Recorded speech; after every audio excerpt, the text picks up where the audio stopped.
চাঁদা না দিলে আপনার হইতে পারে মৃত্যু। না, মজা করতেছি না। এটা বাস্তব একটা ঘটনা। চলেন আজকে আপনার সেই বাস্তব ঘটনার একটা কথা বলি। পুরান ঢাকার মিটফোর্ডের এক ব্যবসায়ী যার নাম ছিল সোহাগ। তিনি চাঁদাবাজদের প্রতিবাদ করে এবং চাঁদা না দেওয়ার কারণে তিনি নির্মম হত্যাকাণ্ডের শিকার হন। শুধু হত্যা না, তাকে ইট পাথর দিয়ে হত্যা করা এবং হত্যার পরে তার মৃত লাশের উপর পাশবিক উল্লাস এবং নাচ গান হয়।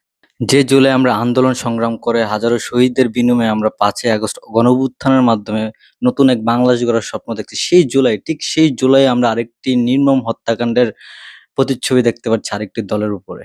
এবং আমি এটাকে শুধু হত্যাকাণ্ড বলব না, হত্যা করে পাশবিক উল্লাস মৃত দেহটার উপরে নাচ গান করে জনসম্মুখে সবাইকে দেখাইতেছে। মানুষ কতটা জানোয়ার হইলে এমন কাজগুলো করতে পারে, তাও আবার প্রকাশ্যে।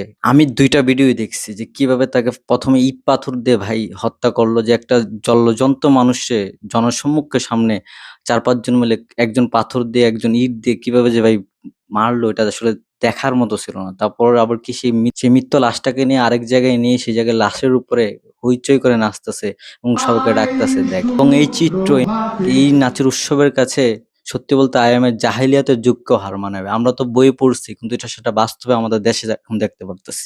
৫ই আগস্ট ছাত্র জনতা গণ অভ্যুত্থানের পরে যে এমন একটা সময় আমরা আবার দেখতে পাবো, সেটা কল্পনাও করা যায় না। এবং আমি আবার বলতেছি যে এটা কোনো হত্যা না। হত্যা করার পর সেই লাশের উপরে নাচ গান করে রীতিমতো তারা একটি চাঁদা না দিলে হত্যা একটা উৎসবে পরিণত করে দিয়েছে। ২৪শে জুলাই যেখানে আমরা দেখেছি ছাত্র জনতার উপর কি স্বৈরাচার হাসিনার নির্মম নির্যাতন এবং নৃশংস হত্যাকাণ্ডের শিকার হচ্ছি। যেখানে আমরা এখনো সেই শহীদদের স্মৃতি ভুলতে পারছি না, সেই জুলাইতে আবার আরেকটি দল নির্মম হত্যাকাণ্ডে মেতে উঠেছে। শুধু একবার চিন্তা করেন, আজ চাঁদা না দিলে মৃত্যু হইতেছে। ২ দিন পর মতের বিরুদ্ধে যাবেন, মৃত্যু হবে আরেকজনের। ২ দিন পর নির্বাচনে ভোট দিবেন আর মৃত্যু হবে আরেকজনের। সত্যকে সত্য বলবেন, মিথ্যাকে মিথ্যা বলবেন, অন্যায়ের প্রতিবাদ